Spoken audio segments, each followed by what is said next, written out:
تو میں کچھ معمول آپ کو بتاتا ہوں، وہ معمول کر لیں تو پھر اگر زیادہ کا ٹائم ملے تو ٹھیک ہے، نہیں تو انشاءاللہ روحانیت میں کوئی کمی نہیں آئے گی۔ ایک یہ کہ صبح 10 دفعہ درود شریف پڑھا، 10 دفعہ استغفار اپنے گناہوں کو یاد کر کے، اور پھر 100 دفعہ تیسرا کلمہ یا چوتھا کلمہ جسے کہا جاتا ہے، تیسرا سبحان اللہ والحمد للہ ولا الہ الا اللہ واللہ اکبر، یہ صبح اور شام یہ معمول بنائیں آپ۔ اور ایک پارے کی تلاوت، ایک نہیں ہو سکتا آدھے کی کر لیں، یا ٹائم متعین کر لیں کہ میں نے روزانہ 15 یا 20 منٹ یا آدھا گھنٹہ روزانہ قرآن کی تلاوت کرنی ہے، تو اس کے لیے ڈیلی تھوڑا سا ٹائم نکالیں آپ۔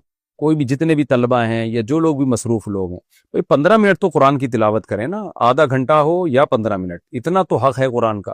اور دعاؤں کے لیے 24 گھنٹے میں کوئی ایک ٹائم نکال کے لمبی دعا مانگ لیا کریں، 24 گھنٹے میں ایک دفعہ مانگیں لیکن تسلی سے مانگ لیں، وہ بھی کافی ہے مصروف لوگوں کے لیے۔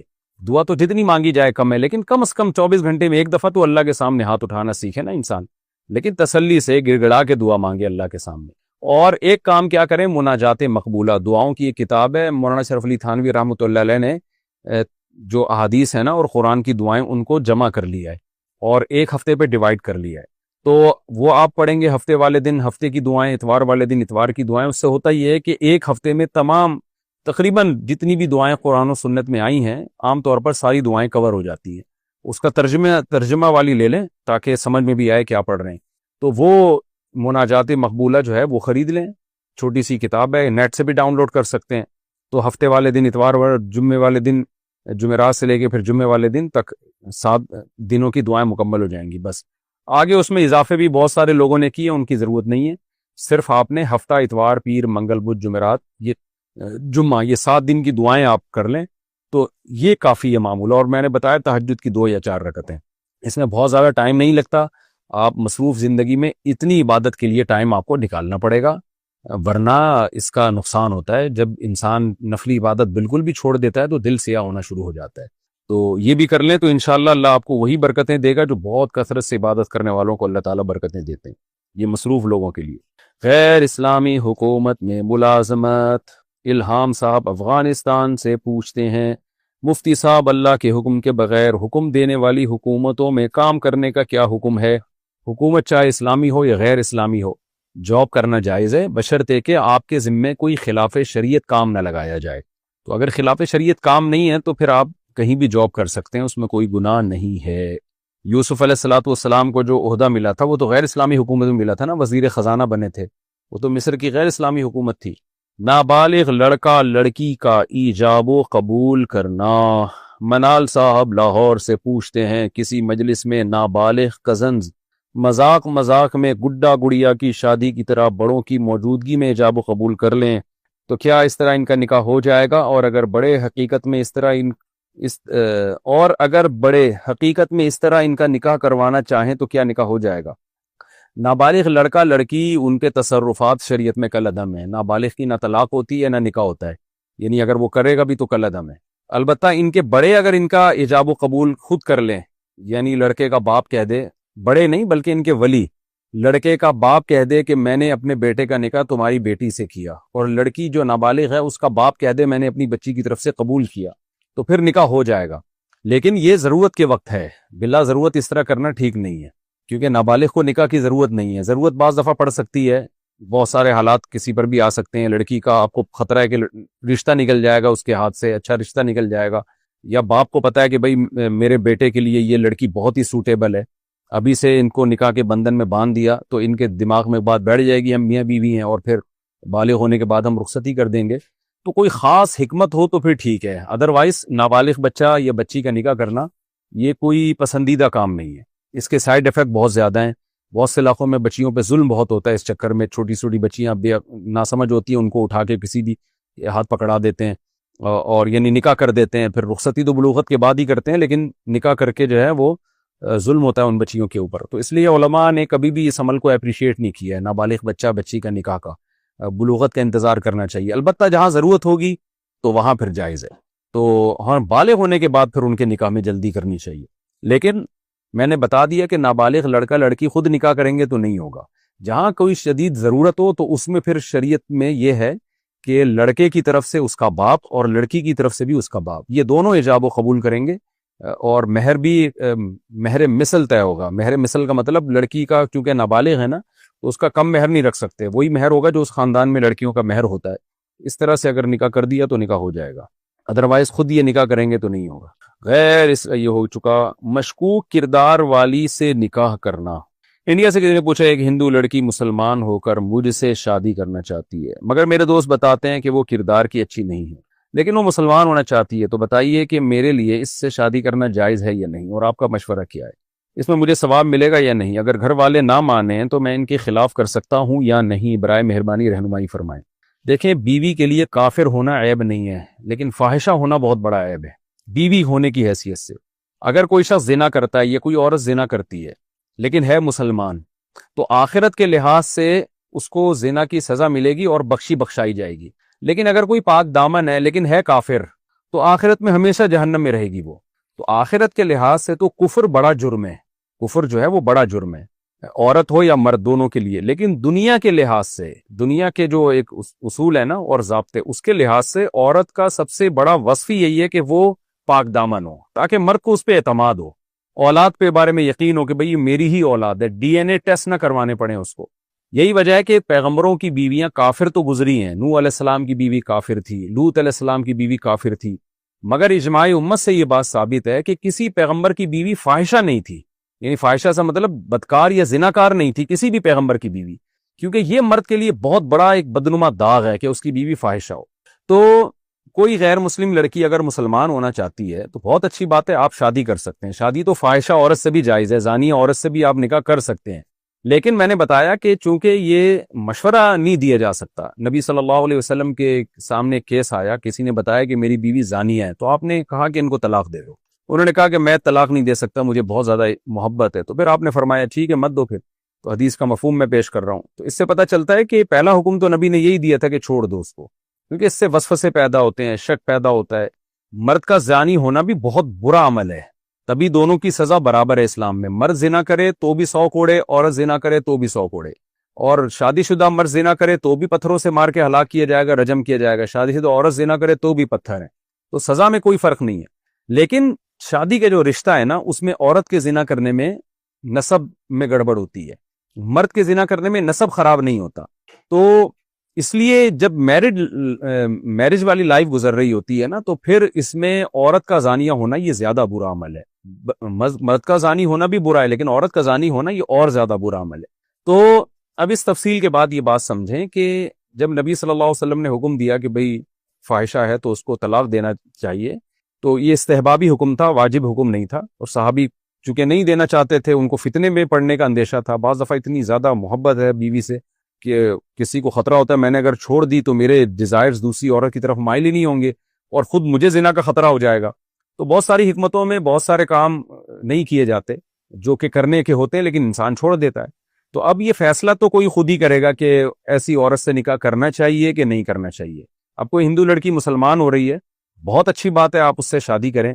لیکن اگر وہ آپ سمجھتے ہیں کہ وہ فاحشہ ہے اور اس کی بدکرداری میں زندگی گزری ہے، تو اس کے بعد پھر آپ کو خطرات ہیں کہ پتہ نہیں باکردار رہے گی کہ نہیں رہے گی، تو بہتر یہ ہے کہ ایسی شک والی جگہ نکاح نہیں کرنا چاہیے. اب آپ کی کیا ڈیزائرز ہیں اور اس لڑکی کے کیا یعنی آپ سمجھتے ہیں کہ وہ کتنی توبہ اس نے پکی کی ہے. بعض دفعہ اتنی پکی توبہ کی ہوتی ہے کہ انسان کو اطمینان ہو جاتا ہے کہ اب یہ برائی کی طرف نہیں جائے گی، تو پھر کر لینا چاہیے اس سے نکاح.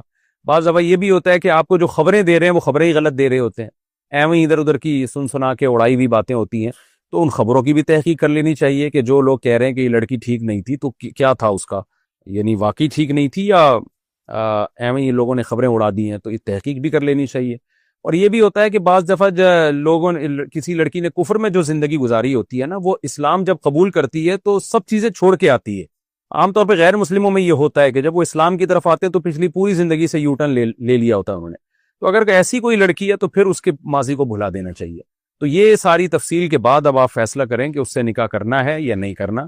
میں شرعی مسئلہ تو بتا سکتا ہوں، مشورہ نہیں دے سکتا. مسئلہ تو یہی ہے کہ جائز ہے نکاح، بلکہ بیوی اپنی اگر فاحشہ ہو، زانیہ ہو اور کر بھی رہی ہو زنا، تو بھی طلاق دینا واجب نہیں ہے اس کو.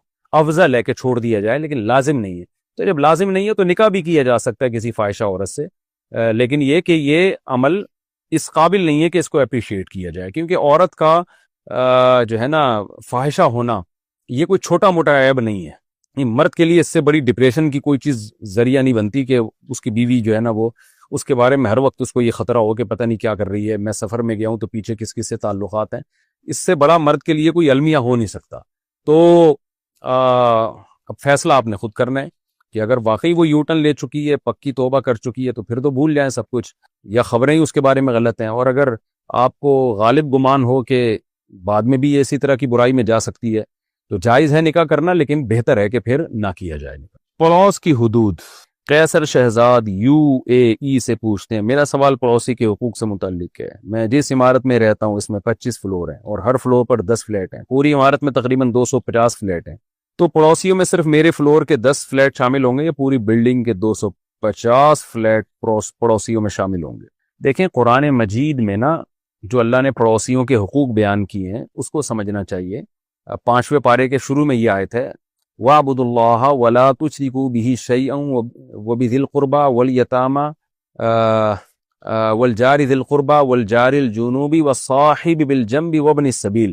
اللہ نے جار کی بہت ساری, جار کہتے ہیں عربی میں پڑوسی کو, کہ اللہ کے حقوق بھی ادا کرو, وَبِالْوَالِدَيْنِ احسانًا, ماں باپ کے ساتھ بھی اچھا سلوک کرو. پھر اللہ نے فرمایا وَالْجَارِ ذِي الْقُرْبَى وَالْجَارِ الْجُنُوبِ وَالصَّاحِبِ بِالْجَنبِ. جو بھی یعنی 3 قسم کے پڑوس کا ذکر کیا, جو سفر میں آپ کا ساتھی ہو, جو آپ کے پڑوس میں رہتا ہو, جو قریب رہتا ہو. جاری ذی القربہ کا ایک مطلب یہ قریب میں رہنے والا, اور ایک مطلب یہ جو پڑوسی بھی ہو اور ساتھ میں رشتہ دار بھی ہو. والجار الجنوب کا مطلب جو بھی آپ کے پہلو میں, یعنی آپ دفتر میں کام کرتے ہیں تو آپ کے ساتھ رہتا ہے, آپ کسی اسکول میں پڑھتے ہیں تو آپ کا کلاس فیلو ہے. تو ریلیشن کی نا 2 قسمیں ہیں. ایک قسم تو ہوتا ہے بلڈ ریلیشن, رشتہ داری ہے, اور ایک یہ کہ جو بھی آپ کے ساتھ صبح شام اٹھتا بیٹھتا ہے. تو جو بھی آپ کے ساتھ صبح شام اٹھتا بیٹھتا ہے نا وہ آپ کا پڑوسی ہے, یا جس کا گھر آپ کے گھر کے ساتھ ملا ہوا ہے وہ آپ کا پڑوسی ہے. اب ظاہر ہے ایک فلیٹ میں جب سب رہتے ہیں تو دوسروں کی نسبت وہ بھی آپ کے ساتھ کسی حد تک پڑوسی میں آتے ہیں, کیونکہ 250 فلیٹ ہیں یا 1000 فلیٹ ہیں. تو ایک اپارٹمنٹ کے لوگ جو ہیں وہ کوئی تو ریلیشن ہوگا نا. جب آپ کسی کو بتائیں گے میں فلاں جگہ رہتا ہوں, کہہ رہے واہ واہ واہ فلاں جگہ تو میں بھی وہیں رہتا ہوں, تو اس سے ایک ریلیشن بن جاتا ہے. اب پڑوسی میں تو سب داخل ہیں, جو بھی آپ کے اپارٹمنٹ میں رہتا ہے, یہاں تک کہ جو آپ کے شہر میں رہتا ہے وہ بھی ایک لحاظ سے آپ کا پڑوسی ہے. لیکن جیسے رشتہ داری میں جتنا قریبی رشتہ ہوگا اس کا حق اتنا زیادہ ہوگا, تو ایسے ہی پڑوسی ہونے میں جو جتنا تگڑا پڑوسی ہوگا اس کا حق اتنا ہی زیادہ ہوگا. تو سب سے تگڑا پڑوسی وہ ہے جس کے گھر کی دیوار آپ کے دیوار کے ساتھ ملی ہوئی ہے, وہ ہے اصل پڑوسی. پھر جیسے جیسے دور ہوتا جائے گا اس کا حق کم ہوتا چلا جائے گا, لیکن اجنبی کی نسبت تھوڑا سا زیادہ ہوگا. تو اب جو بالکل آپ کے پڑوس میں رہتے ہیں, جن کے گھر کی دیواریں آپ کی دیواروں کے ساتھ ملی ہوئی ہیں, سب سے زیادہ ان کے حقوق ہیں, کیونکہ حق پڑوسی ہونے کی وجہ سے تو پڑوسی والا مانا جتنا پایا جائے گا اتنا زیادہ حق اس کا زیادہ ہوگا. تو اب جس کی دیواریں آپ کے ساتھ ملی ہوئی ہیں ان کے بارے میں تو حدیث میں آتا ہے کہ جبریل علیہ السلام مجھے پڑوسیوں کے بارے میں وصیت کرتے رہے, یہاں تک کہ مجھے خوف ہوا, مجھے خیال گزرا کہ شاید پڑوسیوں کو وراثت میں بھی حصہ دیا جائے گا. یعنی اسلام اتنا پڑوسیوں کے حق کا قائل ہے. تو ظاہر ہے اس سے وہ ہیں جو آپ کے بالکل قریبی ہیں, پڑوسی کا وراثت میں حق ہوتا نہیں ہے, لیکن حدیث میں سمجھانے کے لیے کہ اتنی وصیت کی ہے. تو آپ سب سے پہلے تو کوشش کریں کہ جن کی دیواریں آپ کے گھر کے ساتھ ملی ہوئی ہیں ان کو آپ کے عمل سے ذرہ برابر بھی تکلیف نہ ہو. ان کی بیماری میں آپ ان کا خیال کریں, کوئی حاجت ہے, ان کی کوئی مالی تنگی آ جاتی ہے تو آپ ان کو پوچھیں, کوئی ایسا عمل نہ کریں جس سے ان کو تکلیف ہو.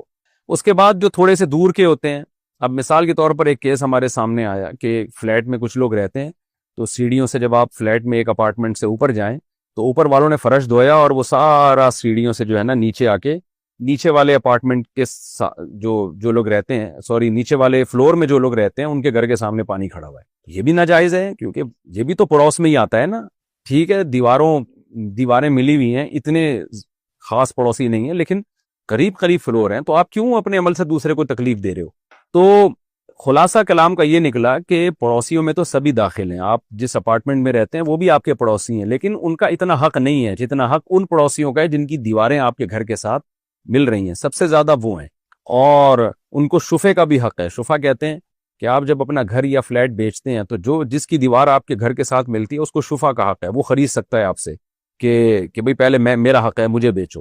تو وہ بھی اسی کو ہوتا ہے جو آپ کے بالکل پڑوس, جس کی دیواریں آپ کے دیواروں سے ملی ہوئی ہیں, پھر وہ جو آپ کے گھر کے بالکل سامنے ہیں ان کا حق ہے.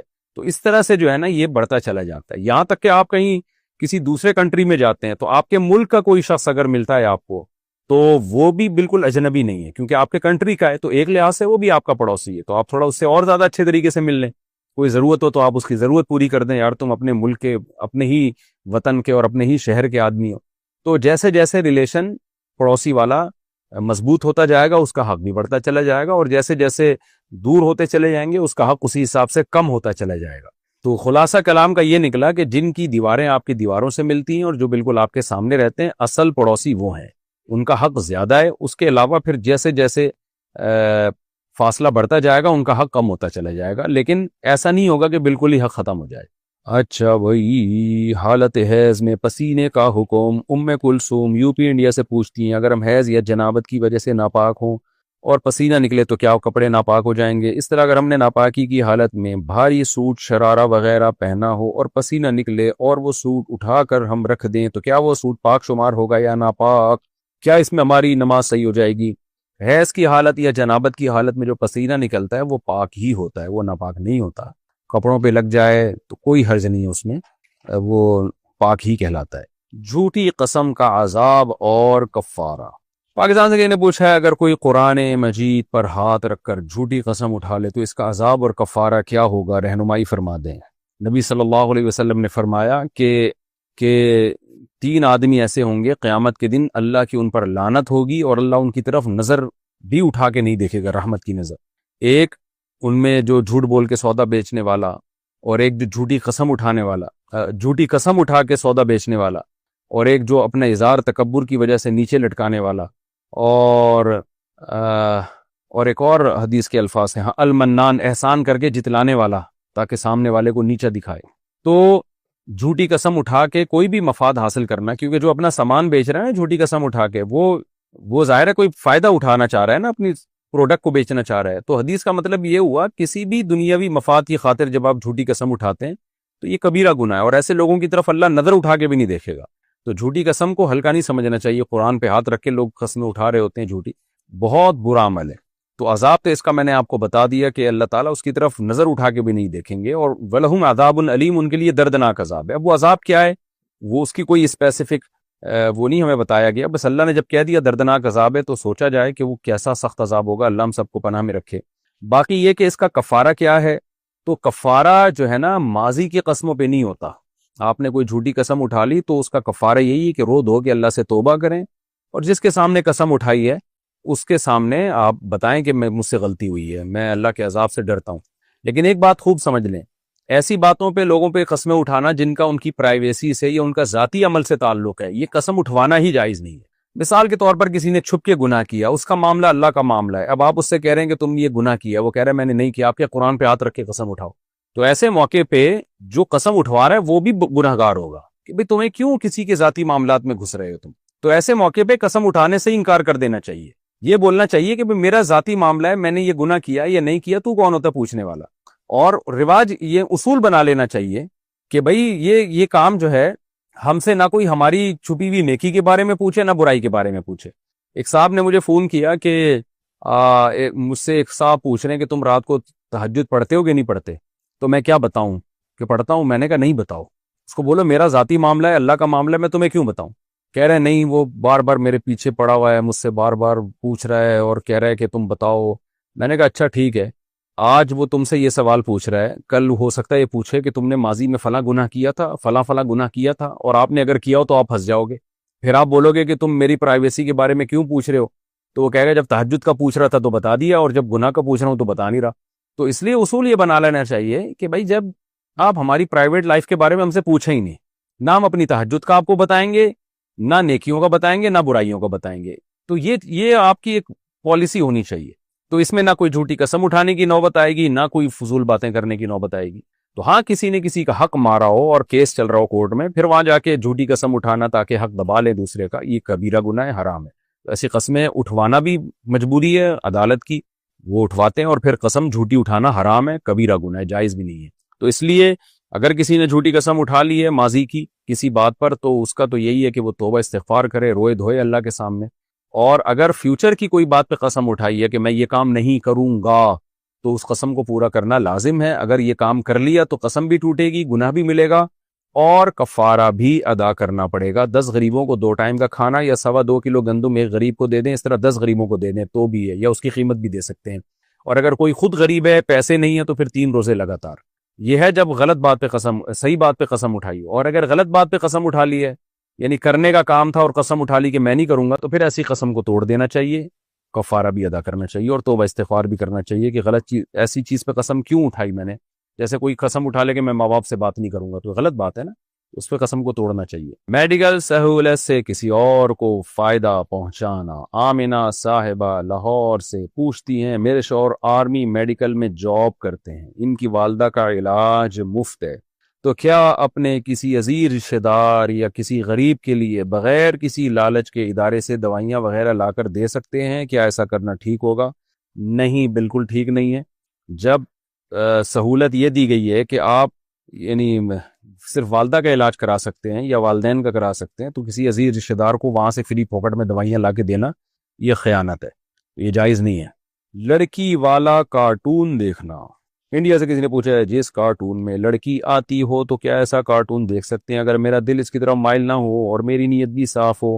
ضرورت کیا ہے میرے بھائی ایسی چیزیں دیکھنے کی؟ کوئی اہم پروگرام ہو، کوئی آپ کو اس سے فائدہ ہو رہا ہو تو چلو سمجھ میں آتی ہے بات، آپ کا دل بھی صاف ہے، نیت بھی صاف ہے، اور آپ کو کوئی فتنہ بھی نہیں ہو رہا اور ضرورت بھی ہے. کوئی ایسا علمی پروگرام ہے جو آپ کو کہیں مل نہیں رہا، اس لیے اوائڈ کریں ان چیزوں سے، اپنے آپ کو فتنوں کے مواقع سے بچائیں، ورنہ ٹائم ویسٹنگ تو ہے ہی نا. اور پھر اس سے اور جو ابھی تو کارٹون دیکھ رہے ہیں، کل سچی مچی کی لڑکیاں دیکھنا شروع کر دیں گے.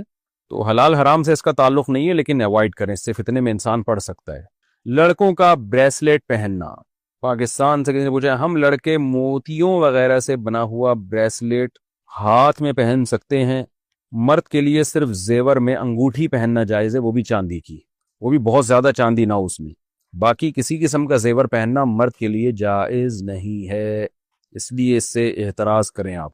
مردوں پہ ویسے بھی مردوں والے کام زیادہ اچھے لگتے ہیں نا، 4 شادیاں کریں یہ زیادہ آپ پہ سوٹ کرے. جب آپ اپنی 4 بیویوں کو لے کے کسی تقریب میں جائیں گے تو بریسلیٹ والے جو مرد ہیں نا، جو لاکٹ والے، اور وہ جیلسی سے مر جائیں گے بیچارے.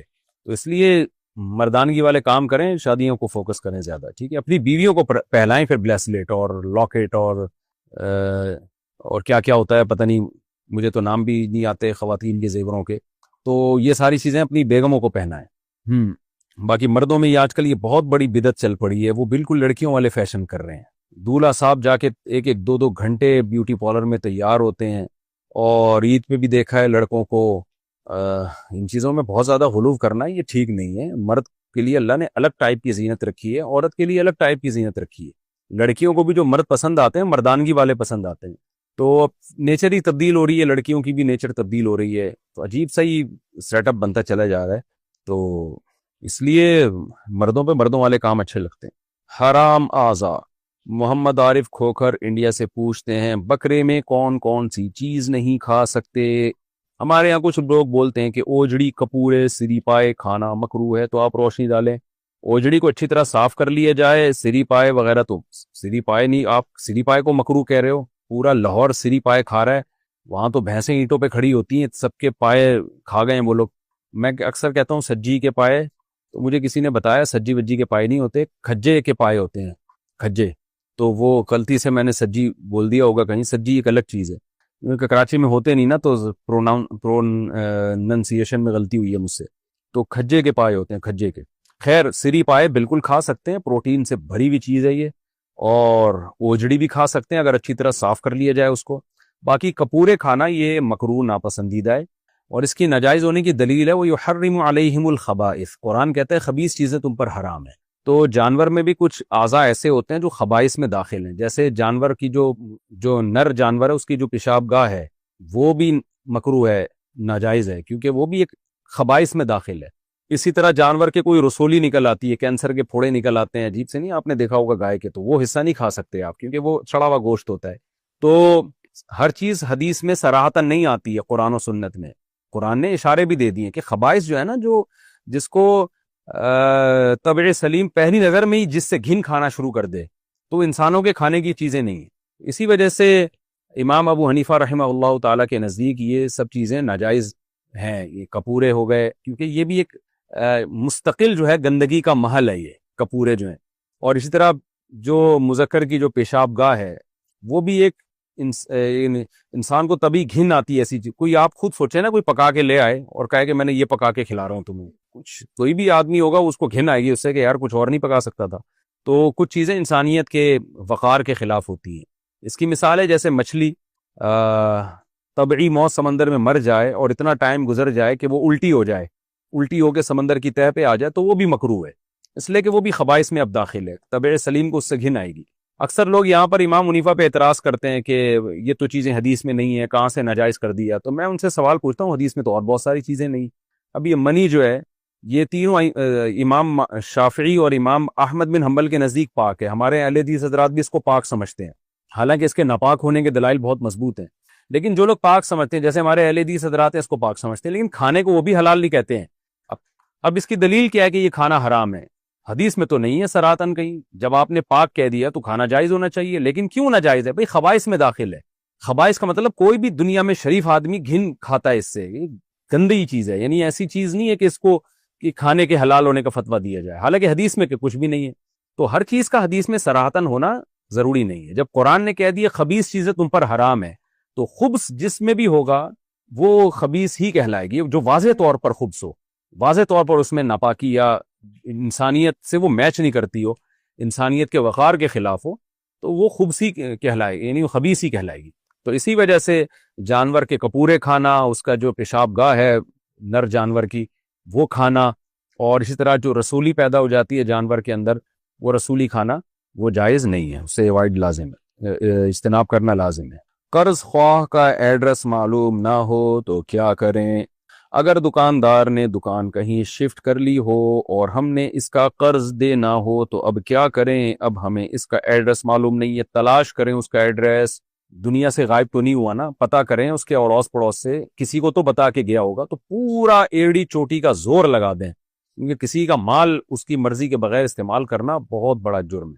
پوری ایڑی چوٹی کا زور لگا کے پھر وہاں تک رقم پہنچائیں, اور چند سال انتظار بھی کر لیں. بالکل ہی مایوس ہو جائیں کہ ناممکن ہو گیا تلاش کرنا, جو کہ ہوتا نہیں ہے. جب کوئی زندہ ہے تو آج کل مل ہی جاتا ہے وہ. پھر جب بالکل ہی نا امیدی ہو جائے تو پھر اس کی طرف سے صدقہ کر دیں. ہائے ہائے ہائے, آگے چلیں جی. خواتین پاک کیسے رہیں؟ پاکستان سے کسی نے پوچھا, میں ایک میڈیکل اسٹوڈنٹ ہوں. میرا سوال یہ ہے کہ تھوڑا حیا کے خلاف سوال ہے کہ خواتین کے لیے جو حیض کے علاوہ کوئی جو یعنی جو ناپاکی نکلتی ہے, تو کیا اس سے کپڑا ناپاک ہو جاتا ہے جبکہ وہ یعنی کوئی کلر نہ ہو اس کا, اور وہ سوکھ کر کپڑوں پہ نظر بھی نہیں آتا, تو کیا وہ ناپاک ہے؟ اگر ناپاک ہے تو کیا ساری دنیا کی عورتیں معذور ہیں, کیونکہ سب کو ہوتا ہی ہے اور مسلسل ہوتا ہے؟ اگر یہ ناپاک ہے تو حضور صلی اللہ علیہ وسلم کے زمانے میں اس کا کسی نے ذکر کیوں نہیں کیا؟ برائے مہربانی مجھے تفصیل سے جواب دیجیے, کیونکہ میری زندگی اس وجہ سے بہت مشکل ہو گئی ہے. میں وسوسوں میں مبتلا ہوں, میری پڑھائی بھی خراب ہو رہی ہے. پڑھائی کیوں خراب ہو رہی ہے؟ اگر ناپاک ہے بھی تو نماز کے وقت میں تھوڑا سا حصہ دھو کے نماز پڑھ لیں, اس میں اس کا پڑھائی سے کیا تعلق ہے؟ باقی یہ کہ یہ پاک ہے یا ناپاک ہے, تو دیکھیں جو بھی رطوبت عورت کی شرمگاہ سے نکلتی ہے وہ ناپاک ہے. البتہ جو مسئلہ تھوڑا حیا کے خلاف ہے لیکن بہت زیادہ لوگ پوچھتے ہیں, تو جو رطوبت شرمگاہ کے باہر کے حصے میں ہوتی ہے وہ ناپاک نہیں ہوتی, نہ اس میں کوئی جو ہے بالکل ایک صاف پانی ہوتا ہے, وہ جو تھوڑا سا بس اس میں چکناہٹ ہوتی ہے تو وہ پاک ہے. لیکن اندر سے جو رطوبت آ رہی ہے جس کو لیکوریا کہا جاتا ہے عام زبان میں, وہ ناپاک ہے. یعنی حیض کے خون کے علاوہ جو اندر سے شرمگاہ کے اندر سے جو رطوبتیں آتی ہیں, جو لیکوریا والی رطوبت, ڈاکٹر زیادہ بہتر سمجھ سکتی ہیں اس بات کو, سمجھا بھی سکتی ہیں, تو وہ ناپاک ہے. اور اس میں پھر یہی ہے کہ یہ جو آپ نے دعویٰ کیا کہ سب خواتین کو ہوتا ہے, تو میرے علم میں ایسا نہیں ہے کہ عام طور پر خواتین کو مینسس کے خون ہی آتا ہے, اس کے علاوہ کوئی رطوبات نہیں نکلتی. لیکن اگر کسی کی نکل رہی ہے تو وہ ناپاک ہی ہے. تو اس کا طریقہ یہ ہے کہ ہلکا سا دھو لیا جائے اس کو, اس میں کون سی ٹینشن ہو رہی ہے, نماز کے وقت میں دھو لیا جائے اور نماز پڑھ لی جائے. اگر کوئی معذور ہے, کنٹینیو ہو رہی ہے, تو پھر معذور کا حکم نبی صلی اللہ علیہ وسلم نے بیان کیا. حضرت زینب رضی اللہ تعالیٰ عنہ نے نبی سے پوچھا تھا کہ مجھے اس طرح مسلسل بلیڈنگ ہوتی ہے, تو آپ صلی اللہ علیہ وسلم نے فرمایا کہ ہر نماز کے لیے ایک وضو کر لیا کرو, پھر اس وضو سے جتنی چاہیں اس وقت کے اندر اندر نمازیں پڑھو. یعنی ہر نماز کے لیے بس ایک وضو کر لیا کرو, یہ کافی ہے. تو اگر کوئی خاتون معذور ہے, کنٹینیو یہ ان کو رطوبت نکلتی رہتی ہے باڈی سے, تو وہ ہر نماز کے لیے ایک دفعہ وضو کر لیں, بس اس وضو سے پھر اس ٹائم کے اندر اندر جتنی چاہے تلاوت کریں, نمازیں پڑھیں. تو وہ چونکہ معذور میں داخل ہے تو اس کی نماز ہو جائے گی. لیکن یہ ضروری ہے معذور میں داخل ہونے کے لیے کہ کوئی ایک ٹائم ایسا ہو کہ کنٹینیو پورے ٹائم میں یہ رطوبت نکلتی رہے, اور اتنا ٹائم ہی نہ ملے کہ وضو کر کے پاک ہو کے مکمل نماز پڑھ سکیں.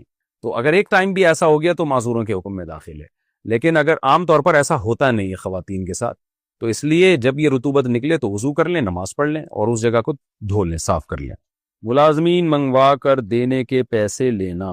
سلمان آسام انڈیا سے پوچھتے ہیں، میں قطر میں جاب کرتا ہوں، میرا سوال یہ ہے کہ مجھے کمپنی سے ویزے ملتے ہیں ملازمین لانے کے لیے، میں اگر انڈیا سے بندے منگواؤں اور لوگوں سے پیسے وصول کروں تو کیا میرے لیے ایسا کرنا جائز ہوگا؟